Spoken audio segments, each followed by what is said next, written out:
great pleasure to welcome to Cinema Showcase Mr. Martin Scorsese. Thank you for taking this time out. It's good to see you. Your new film, Goodfellas, is, I think I can safely say, another powerhouse film for you.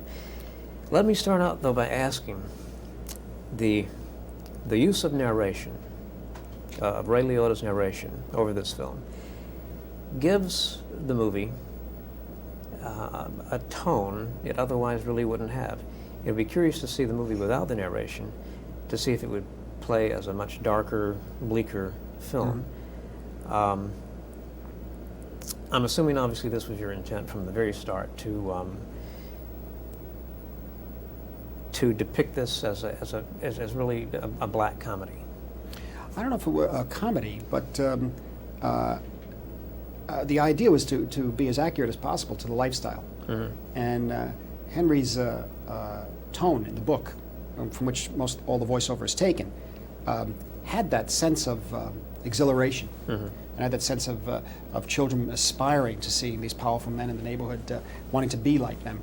And I thought that Henry be such a great conductor into the underworld, taking us around and to the 9 different levels, so to speak, of the underworld life, and to do it in very much the same way that he does in the book, through his narration, in which the narration eventually, towards the end of the film, especially in the last day before he gets arrested, it becomes almost more like music, and you don't really have to listen to it. It becomes a sense of panic. That's right.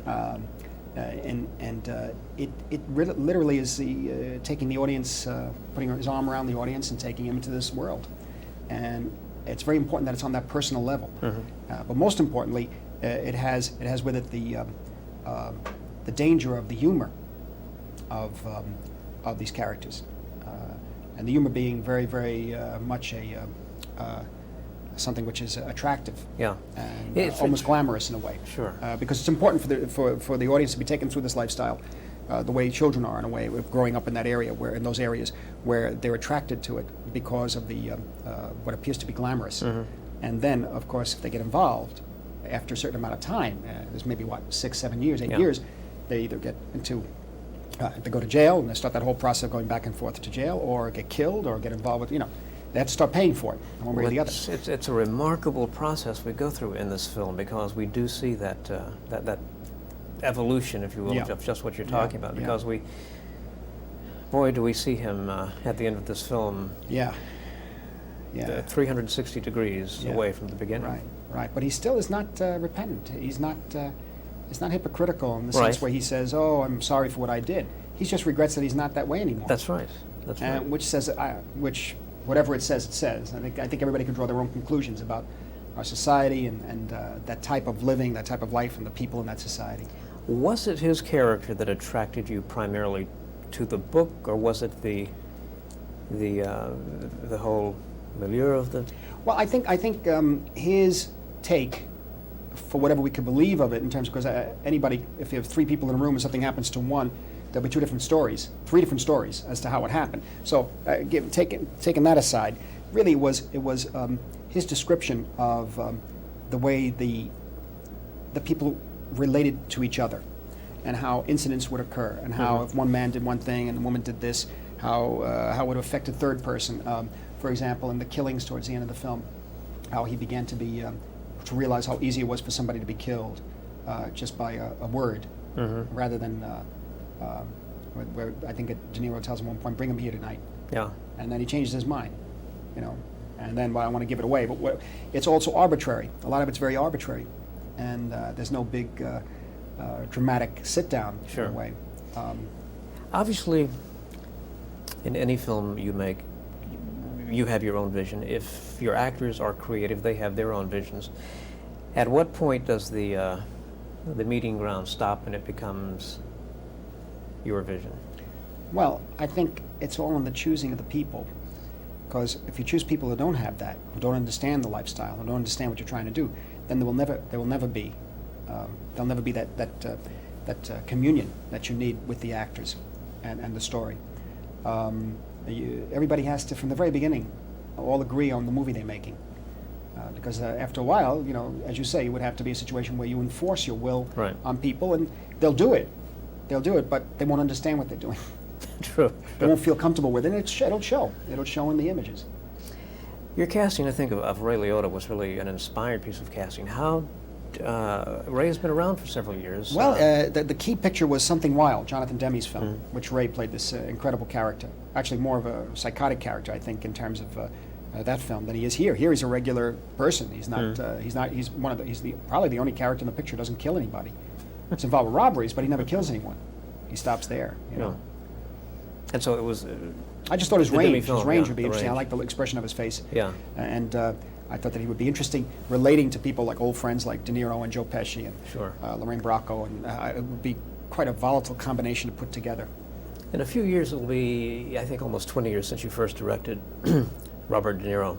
How has he changed as an actor over the years? Well, I don't know if it's a change. I think it's a matter of in a funny way, we kind of grin all the time during the making of this film because he kind of plays the old professore, the old mentor. And in a funny way, he's playing the mentor to the other actors, too. In a way, the grand old man standing there. I guess we've kind of bemused by our getting a little older and playing a character where he isn't living on the, in this particular film, is not living on the edge of his emotions. Yeah. He's a guy who controls. He controls ultimately, by the end of the film, he controls a great deal. Sure. Things begin to revolve around him completely, but with very little, seemingly very little action on his part, which is interesting for the stage we're at now in our careers, too. True. You know. You're certainly no stranger to controversy with your films, and I think there is an area here in Goodfellas that is potentially controversial. But let me ask you, should it even be a question of the reaction of the Italian-American community?